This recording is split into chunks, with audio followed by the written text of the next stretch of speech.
చంద్రబాబు నాయుడు తన స్వలాభం కోసం పవిత్రమైన తిరుపతి లడ్డు మీద నింద వేసి ఈ రోజు శ్రీవారి భక్తులందరి మనోభిప్రాయాల్ని దెబ్బతీశాడు. సో మళ్లీ ఆ భక్తుల మనోభిప్రాయాల్ని పునరుద్ధరించాలని, దానికి సుప్రీంకోర్టు కలుగజేసుకుని ఇది విచారించి నిజానిజాలు తెలపాలని మొదటి నుంచి మేము కోరుకుంటూనే ఉన్నాం.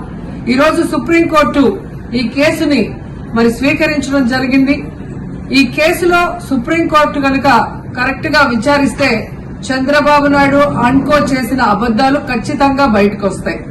ఎందుకంటే మీరే చూశారు, చంద్రబాబు నాయుడు లాంటి వాళ్ళు ఒక సీఎం స్థాయిలో ఉండి తప్పు జరిగిందా లేదా అని విచారణ చేయకుండా, ఎటువంటి సాక్ష్యాధారాలు లేకుండా కేవలం జగన్మోహన్ రెడ్డి గారిని టార్గెట్ చేయాలి, ఆయన మీద నింద వేయాలి, ఆయన్ని హిందువులకి దూరం చేయాలన్న ఒక దురుద్దేశంతోనే ఈ యొక్క కామెంట్ చేశాడు అనేది స్పష్టం కాబోతుంది.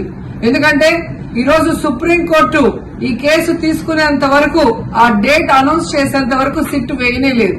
అంటే ఉన్నత స్థాయి విచారణ ఎక్కొట్టాలి, ఉన్నత స్థాయి విచారణ జరిగితే తాను చెప్పిన అబద్దం బయటపడుతుందన్న భయంతో సిట్ ని హడావిడిగా ఏర్పాటు చేయడం మనం అందరం కూడా గమనించాలి.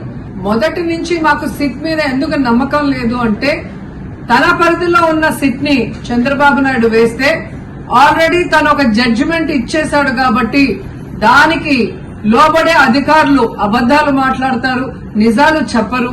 ఎందుకంటే ఈ రోజు సిట్ లో వేసిన అధికారి అడిషనల్ డీజీ, ఆయన కన్నా పెద్ద ర్యాంక్ లో ఉన్న టీటీడీ ఈఓ, ఐఏఎస్ ఆఫీసరు మొదట మాట్లాడిన స్టేట్మెంట్ కి చంద్రబాబు నాయుడు గారు అబద్దం చెప్పిన స్టేట్మెంట్ తర్వాత మాట్లాడిన దానికి తేడా చూస్తేనే ఈ సిట్ అనేది సిట్ అండ్ స్టాండ్ కి తప్ప దేనికి పనికిరాదనేది అర్థమైంది. అందుకే మేము మొదటి నుంచి అడిగాము, సుప్రీంకోర్టులో విచారణ జరగాలి, సిబిఐకి డైరెక్షన్ ఇచ్చి విచారిస్తే ఖచ్చితంగా మత కల్లోలాలు సృష్టించాలనుకున్న చంద్రబాబు నాయుడు అన్కో అందరికీ కూడా బుద్ధి చెప్పే అవకాశం దొరుకుతుందని. సో ఈ రోజు విచారణ స్టార్ట్ అయింది. దీన్ని సిబిఐకి అప్పచెప్పి సిట్టింగ్ జడ్జి పర్యవేక్షణలో విచారణ జరిగితే ఖచ్చితంగా హిందువుల మనోభిప్రాయాల్ని గౌరవించిన వాళ్ళమవుతాం, పునరుద్ధరించిన వాళ్ళమవుతాం. లేకపోతే చంద్రబాబు నాయుడు వేసిన ఈ నింద పవిత్రమైన లడ్డూని తినాలా వద్దా, దీంట్లో కలిసిందా లేదా అన్న అనుమానంతోనే భక్తులందరూ కూడా ఈరోజు లడ్డూ తినకుండా వెళ్లిపోతుంటే ఒక తిరుపతి అమ్మాయిగా చాలా బాధేస్తుంది.